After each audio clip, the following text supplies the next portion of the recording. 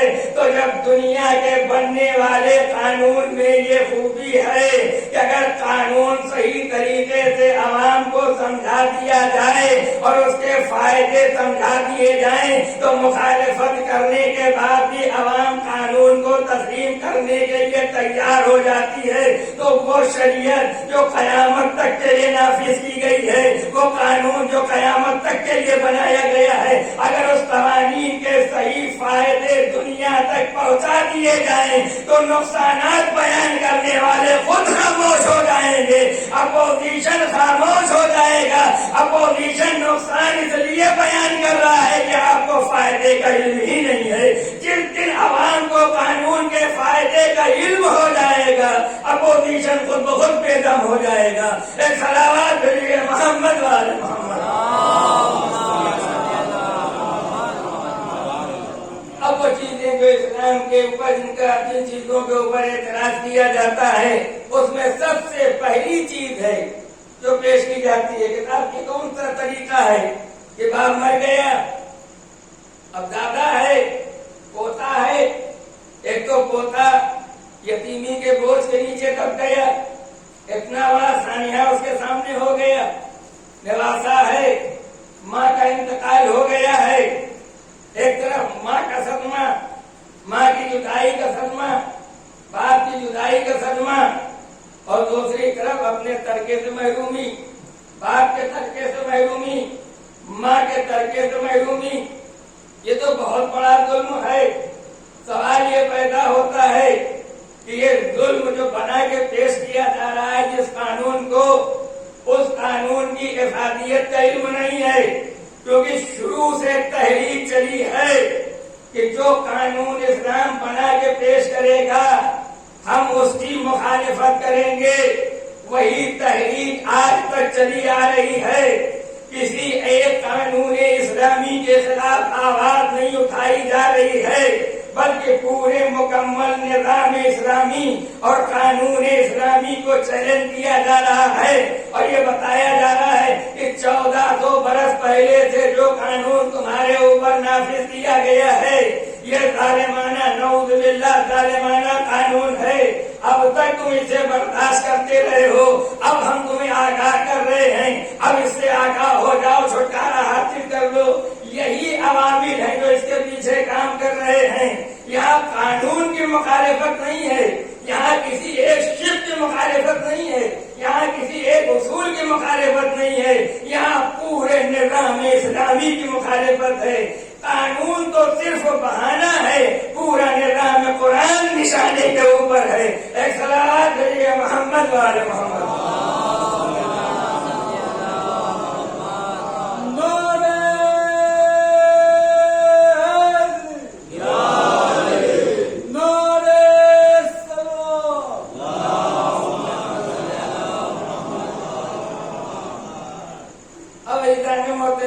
اسی طریقے سے ایک دوسری چیز پیش کی جاتی ہے تعداد اخبار کے سلسلے میں کہ صاحب یہ کہاں کا انصاف ہے، یہ کہاں کا مساوات ہے، یہ کہاں کی برابری ہے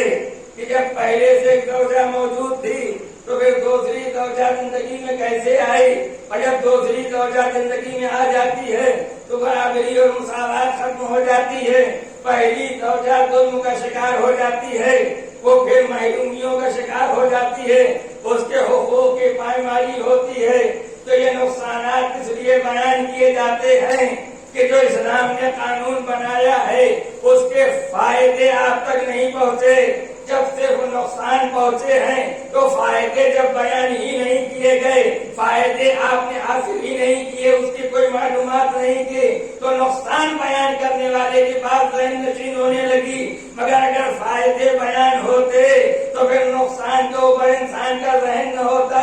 اب جو طبقہ یہ کہتا ہے تعداد ازواج کے سلسلے میں کہ یہ برابری کے خلاف ہے، یہ مساوات کے خلاف ہے، کہ جب زندگی میں ایک زوجہ ہے اور دوسری زوجہ بھی آ جائے تو محبتیں اس کی طرف ہو جائیں گی، توجہ اس کی طرف ہو جائے گی، پہلی زوجہ کے لیے محرومی ہے، ظلم کا شکار ہے، لہذا یہ مساوات کے خلاف ہے۔ اگر یہی دلیل دی جاتی ہے کہ دوسری زوجہ کے ہوتے ہوئے پہلی زوجہ محروم ہو جائے گی حقوق سے اور مظالم کا شکار ہوگی، زیادتیوں کا شکار ہوگی، تو دنیا انسانیت ہمیں بتائے کہ جن کے یہاں صرف ایک شادی ہوتی ہے کیا وہ ازواج کے اوپر ظلم ان کے یہاں نہیں ہوتا ہے؟ ان کے یہاں ظلم تو یہاں سے زیادہ ہوتا ہے۔ تو اس کا مطلب یہ ہے کہ ظلم کرنے والوں کی فطرت الگ ہوتی ہے، قانون کے فائدے الگ ہوتے ہیں۔ ایک صلوات بھیجیے محمد والا۔ ظالمانہ ذہنیت الگ ہوتی ہے، مجرمانہ ذہنیت الگ ہوتی ہے، قانون کے اوپر عمل کرنے والی ذہنیت الگ ہوتی ہے۔ اب مثال کے طور کے اوپر ہر ملک کے اپنے قانون ہوتے ہیں کہ جو تعداد ازواج کے سلسلے میں مساوات کی بات کی جاتی ہے، ظلم کی بات کی جاتی ہے، برابری کی بات کی جاتی ہے، اسی سلسلے میں دنیا کے ہر ملک کے اپنے قانون ہوتے ہیں۔ ہمارے ملک کا بھی ایک قانون ہے، اب اس قانون بنایا گیا فائدے کے لیے، وسائل کو دیکھتے ہوئے بنایا گیا، عوام کی مجبوری کو دیکھتے ہوئے بنایا گیا، فائدے کے لیے بنا۔ مثال کے طور کے اوپر دنیا کے جتنے بھی ملک ہیں، جتنے بھی قوانین ہیں، ان میں ہر شہری کو یہ اختیار ہے کہ اگر وہ پرمیشن لے لے سرکار سے، جسے لائسنس کہتے ہیں، تو لائسنس کے بعد وہ اسلحہ رکھ سکتا ہے، وہ بندوق رکھ سکتا ہے۔ جب اس نے پرمیشن لے لیا، جب لائسنس مل گیا، اس کے پاس بندوق آ گئی، تو یہ قانون عوام کے لیے بنا، فائدے کے لیے، شہری کی حفاظت کے لیے، ناگرک کی حفاظت کے لیے، ایک عام شہری کی حفاظت کے لیے قانون بنایا گیا۔ دیکھیے قانون کبھی ماضی کے لیے نہیں بنتا ہے، قانون ہمیشہ ماضی کے لیے بنتا ہے، مستقبل کے لیے۔ یہ جو شہری کی سرکشا کے لیے یا اس کی حفاظت کے لیے قانون بنایا گیا، یہ مستقبل کے لیے بنایا گیا ہے۔ دنیا کا کوئی قانون ماضی کے لیے نہیں بنتا ہے۔ آج کی تاریخ میں ہندوستان کی پارلیمنٹ میں کوئی قانون بن جائے اور اس قانون کے لیے کہا جائے کہ اس زمانے سے اس کا تعلق نہیں، جو 100 سال گزر گئے ہیں ان کے لیے یہ قانون بنایا گیا ہے۔ ہمارا قانون مردوں کے لیے نہیں بنایا جاتا ہے، قانون ہمیشہ زندوں کے لیے بنایا جاتا ہے، لہذا قانون ہمیشہ مستقبل کے لیے بنتا ہے۔ تو یہ جو اسلحہ دینے کا قانون بنا ہے ملک میں، یہ ماضی کے لیے نہیں بنا ہے، یہ اسلحہ دینے کا قانون مستقبل کے لیے بنا ہے کہ اگر کوئی خطرہ محسوس ہو تو تم اپنی جان کو بچانے کے لیے اسلحہ رکھ سکتے ہو۔ ایک ملکی قانون ہے جو ہر شہری کے لیے بنایا گیا، مگر اگر کوئی شہری لائسنس لینے کے بعد بندوق حاصل کر لے اور اس کا ناجائز اور غلط استعمال شروع کر دے تو یاد رکھیے قانون غلط نہیں ہوگا، لائسنس لینے والا جو مجرم ہے اصلاً غلط مجرم ہوگا، اس پر عمل کرنے والا غلط ہے، قانون غلط نہیں ہو سکتا ہے۔ اسی طریقے سے اسلام کے جتنے بھی قوانین ہیں وہ سب قیامت تک کے لیے نافذ کیے گئے ہیں۔ اب اگر قانون اسلامی کا کوئی غلط فائدہ اٹھا رہا ہے تو فائدہ اٹھانے والا مجرم ہے، اسلام مجرم نہیں ہو سکتا ہے، ذمہ دار نہیں ہو سکتا۔ ایک صلوات محمد والا۔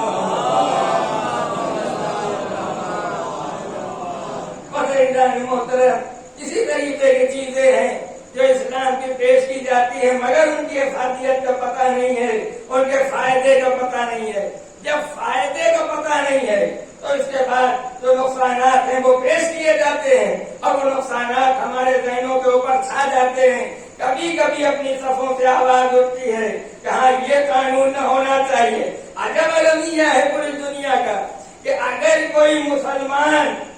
ایک لفظ بھی قانون اسلامی کے خلاف کہہ دے، ایک لفظ بھی کہہ دے کوئی مسلمان، تو پوری دنیا کا میڈیا اور پوری دنیا کا ذرائع ابلاغ اسے بہت بڑا پروفیسر بنا کے پیش کرتی۔ کیا کہنے کہ انہوں نے کہہ دیا ہے، اتنے بڑے پروفیسر ہیں، اتنے بڑے لیکچرر ہیں، اتنے بڑے جرنلسٹ ہیں، ایک لفظ اگر بحیثیت مسلمان کسی مسلم پروفیسر اور لیکچرر اور جرنلسٹ نے کہہ دیا اسلام کے خلاف تو پوری دنیا میں ہیرو بنا کے پیش کیا جاتا ہے۔ ایک لفظ اگر کسی نے کہہ دیا تو اسے پوری دنیا میں پیش کیا جاتا ہے، اسلام کے خلاف اسے استعمال کیا جاتا ہے۔ مگر اسلام کے دامن میں جو کام دوسروں کے مفاد کے لیے اور خدمت خلق کے سلسلے میں کیے گئے ہیں، مگر ان کاموں کی کسی طرف سے کوئی چرچا نہیں ہوتی ہے اور ایک خوبی اسلام کی بیان نہیں ہوتی ہے۔ اس کا مطلب کیا ہے؟ یہ تحریک کہیں اور سے نہیں چلی ہے، ابتدائی دور سے تحریک چلی ہے کہ اسلام کے اندر جو نقائص ہیں، اسلام کے اندر نقائص پیدا کیے جائیں، ان کی خوبیوں کو چھپایا جائے۔ اسلام کی خوبیوں کو کل بھی چھپایا جاتا تھا اور آج بھی عالمی سطح پہ چھپایا جا رہا ہے۔ ایک صلوات پڑھیے محمد والے تو اسی لیے پروردگار عالم نے قرآن کو تنہا نہیں بھیجا تھا، قرآن کے ساتھ ساتھ محافظ قرآن کو بھی بھیجا تھا، جنہیں اہل بیت اطہار کہا جاتا۔ پیغمبر اسلام کی زندگی اور آپ کی سیرت اور پھر اہل بیت اطہار کی سیرت طیبہ آپ کے سامنے ہے کہ رسول اور اہل بیت کی سیرت اور ان کی حیات طیبہ نے دنیا کے سامنے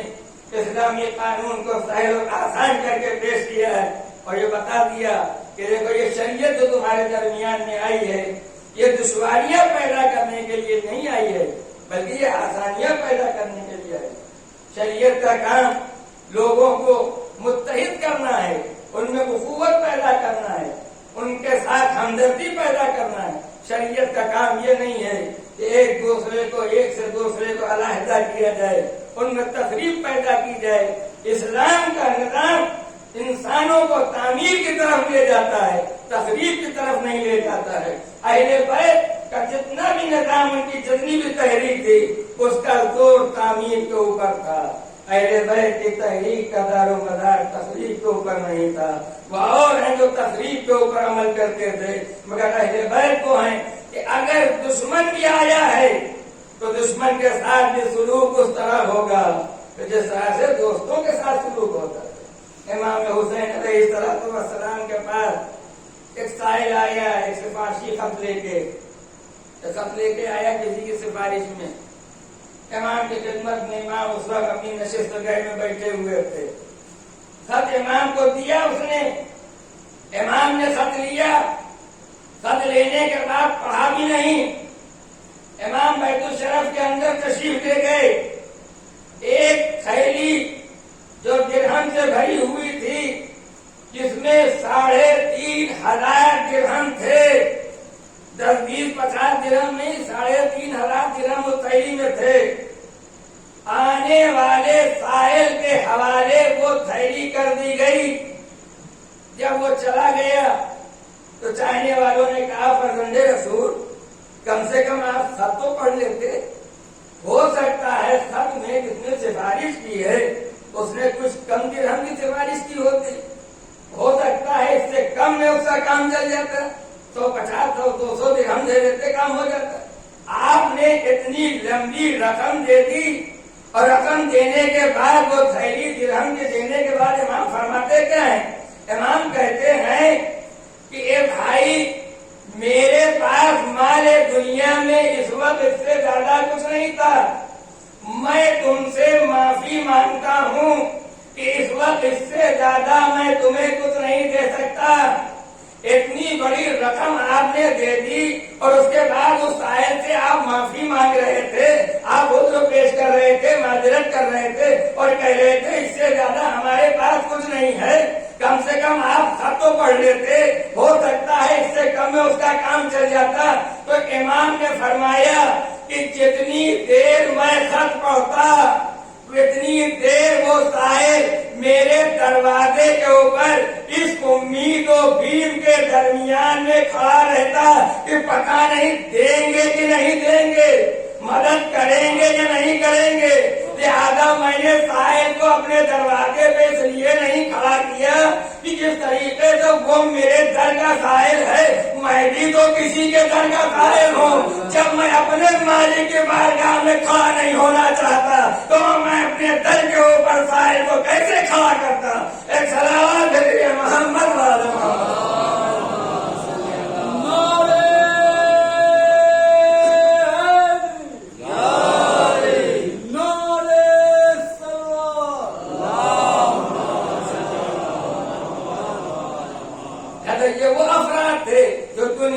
نظام اسلامی کو لاگو کرنے اور نافذ کرنے کے لیے اور دین کے تحفظ کے لیے بھیجے گئے تھے۔ اگر ان کی حیات طیبہ کا جائزہ لیا جائے تو ان کی حیات طیبہ اتنی پاک و پاکیزہ تھی کہ وہ حیات طیبہ ایسی تھی کہ اگر دشمن کے سامنے بھی بیان کی جاتی ہے تو دشمن کہتے ہیں ایسے رہنما ہم نے نہیں دیکھے، ہم نے ایسے رہبر نہیں دیکھے ہیں۔ اور یاد رکھیے اخلاق آل محمد اور آل محمد کا علم، آل محمد کی صداقت، آل محمد کی شرافت، آل محمد کی سچائی کا عالم یہ ہے کہ دنیا میں عزت کون حاصل کرتا ہے؟ ہمارا دنیا میں عزت وہی حاصل کرتے ہیں جن کے زبان میں صداقت ہوتی ہے، جن کے زبان میں سچائی ہوتی ہے یا کردار میں طہارت ہوتی ہے۔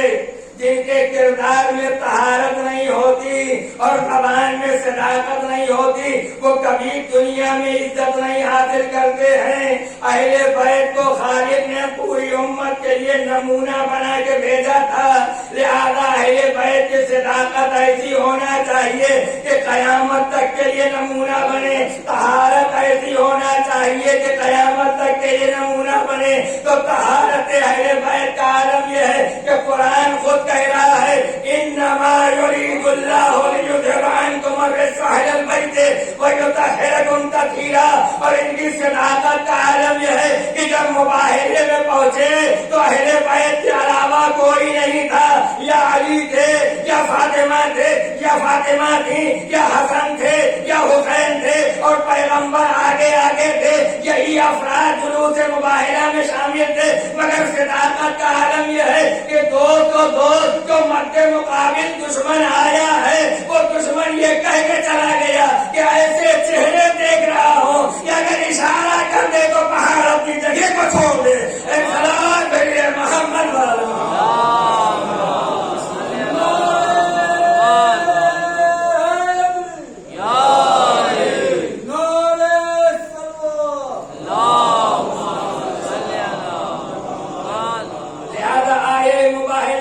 صداقت اہل بیت کی بہترین دلیل و نظیر ہے، آیہ تطہیر طہارت اہل بیت کی بہترین نظیر و دلیل ہے۔ اور اس آیہ مباہلہ میں اور واقع مباہلہ میں کچھ گنجائشیں پیدا کی جاتی ہیں۔ جلوس مباہلہ میں جو افراد شامل تھے ان میں پیغمبر، نفس کی جنگے کے اوپر مولا علی، نساء کی جنگے کے اوپر جناب فاطمہ، بچوں کی جنگے کے اوپر، بیٹوں کی جنگے کے اوپر امام حسن، امام حسین، سارے سیلے جمع کے استعمال ہوئے تھے۔ بیٹوں کی جنگے کے اوپر تو کم سے کم 2 بیٹے تھے، امام حسن، امام حسین، مگر نساء کی جنگے کے اوپر تنہا فاطمہ، نفس رسول کی جنگے کے اوپر تنہا مولا علی۔ سوال یہ پیدا ہوتا ہے کہ عالم اسلام یہ کہتا ہے کہ رسول کی اکلوتی بیٹی فاطمہ نہیں تھی بلکہ اور بھی بیٹیاں تھیں۔ جب عالم اسلام سے سوال کیا جاتا ہے کہ پھر جلوس مباہلہ میں تنہا فاطمہ کیوں ہیں اور بیٹیاں کہاں چلی گئیں، تو عالم اسلام کہتا ہے بیٹیاں جلوس مباہلہ میں کیسے ہوتی؟ وہ سب مباہلے سے پہلے ہی مر گئی تھی، لہذا جب زندہ ہی نہیں تھی تو جلوس مباہلہ میں شامل کیسے ہوتی؟ میں نے مان لیا کہ ہاں بیٹیاں ہوں گی، مگر مباہلے کے وقت وہ بیٹیاں دنیا سے رخصت ہو گئی ہوں گی، مگر سوال یہ پیدا ہوتا ہے جب نفس کے جگہ کے اوپر جمع کا صیغہ استعمال ہوا تھا تو مولا علی تنہا کیوں لے جائے گئے؟ اور جو داماد تھے کیا وہ بھی مر گئے تھے؟ جب بیٹیاں نہیں تھی تو داماد کہاں چلے گئے تھے؟ مگر نفس رسول کے اوپر تنہا علی کے جانا اس بات کی علامت ہے، نہ فاطمہ کے علاوہ کوئی بیٹی تھی، نہ علی کے علاوہ کوئی داماد تھا۔ ایک سلام کریے محمد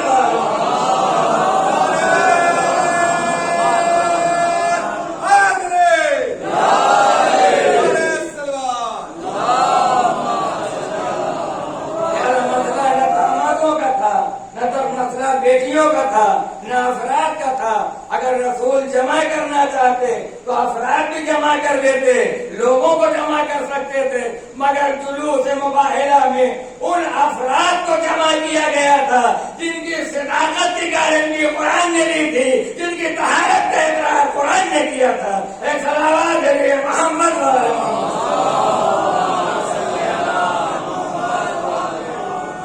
یہی وہ صادقین کا گروہ ہے، یہی وہ پاک و پاکیزہ افراد ہیں کہ جن کے لیے امام معصوم نے فرمایا ہے کہ یہ وہ افراد ہیں کہ اگر جو ان سے وابستہ ہو جائے وہ طیب و طاہر ہو جاتا ہے۔ تو امام تمنا فرماتے ہیں کہ اصحاب حسینی ہمارے ماں باپ تم پر قربان ہو جائیں، تم خود پاک و پاکیزہ، جس سرزمین کے اوپر دفن ہوئے اس سرزمین کو پاک و پاکیزہ قرار دے دیا، یعنی بتا دیا امام زمانہ نے کہ صرف اہل بیت پاک و پاکیزہ طیب و طاہر و صادق نہیں ہے، بلکہ یہ وہ صادقین ہیں اور یہ وہ صاحبان آیت تطہیر اور حاملان آیت تطہیر ہیں کہ ان سے کو وابستہ ہو جائے گا وہ پاک و پاکیزہ ہو جائے گا، وہ اتنا بلند ہوگا کہ جس سرزمین کے اوپر دفن ہوگا اس سرزمین کو بھی پاک و پاکیزہ کر دے گا۔ عزیزان محترم، امام حسین کی صداقت و حقانیت کا جہاں تک سوال ہے، دنیا نے سر کو تن سے جدا کر دیا، حسین کی مادی زندگی کو تو ختم کر دیا، مادی زندگی دنیا والے مادہ پرست دنیا مادی زندگی کو تو چھین سکی مگر حسین کی روحانیت کو نہ چھین سکی۔ یہ لوگ لیلا سے تلاوت قرآن کا سلسلہ جو جاری ہو رہا تھا وہ حسین بتانا یہ چاہتے تھے کہ ہمارا رشتہ قرآن سے ہے، یہ رشتہ کبھی بھی ٹوٹ نہیں سکتا ہے، تو ہمارے سر و گردن میں جدائی کر سکتے ہو، جس کو ہمارا زمین کربلا کے اوپر ہے، سر کوفہ و شام میں ہے، مادی چاہے کتنا بڑا فاصلہ ہو جائے مگر روحانیت منقطع نہیں ہو سکتی۔ جو قرآن سے رشتہ ہے، جو اللہ سے رشتہ ہے، اس رشتے کو کبھی تم توڑ نہیں سکتے ہو۔ عزیزان محترم، امام حسین علیہ السلام کے ساتھ جو اصحاب باوفا جمع ہوئے تھے، جو اعزاء جمع ہوئے تھے، ان کے عرفان کا عالم یہ تھا، ان کے علم کا عالم یہ تھا، ان کی بلندیوں کا عالم یہ تھا کہ تاریخ لکھنے والوں نے لکھا ہے کہ یہ سب اپنے زمانے کے زبردست عالم تھے، زبردست عالم تھے، چاہے وہ جناب زہیر قیم رہے ہوں، چاہے حافظ بن شبیب شاکری رہے ہوں، مسلم ابن افجا رہے ہوں، قریر حمدانی رہے ہوں، جب عدیلوں کی باری آئی تو چاہے وہ جناب عباس ہوں، چاہے جناب علی اکبر ہوں، چاہے وہ جناب قاسم ہوں، یہ سب علم و عرفان کی اس منزل کے اوپر تھے کہ دنیا میں کوئی بھی انسان اس منزل کے اوپر پہنچ نہیں سکتا ہے۔ یہ خود امام آخر فرماتے ہیں آج سزا خانے میں اس ٹھنڈے معصوم کا ذکر ہوتا ہے، اس مجاہد کا ذکر ہوتا ہے جسے علی اصغر کہتے ہیں۔ عزیزان محترم، جناب علی اصغر کا واقعہ اور جناب علی اصغر کی شہادت یہ وہ شہادت ہے کہ جس نے معرکہ کربلا اور جنگ کربلا کو ایک نیا رخ عطا کیا ہے، ظالم کے چہرے کو اس طریقے سے بے نقاب کیا ہے جس کی نظیر نہیں مل سکتی ہے، اور دوسری طرف امام نے اپنے استحکام اور استقامت کا جو ثبوت دیا ہے، ایسا استحکام استقامت کا ثبوت اور کہیں نہیں ملے گا۔ حد ہو گئی کہ حسین علی اصغر کا لاشا ہاتھوں میں لیے ہوئے تھے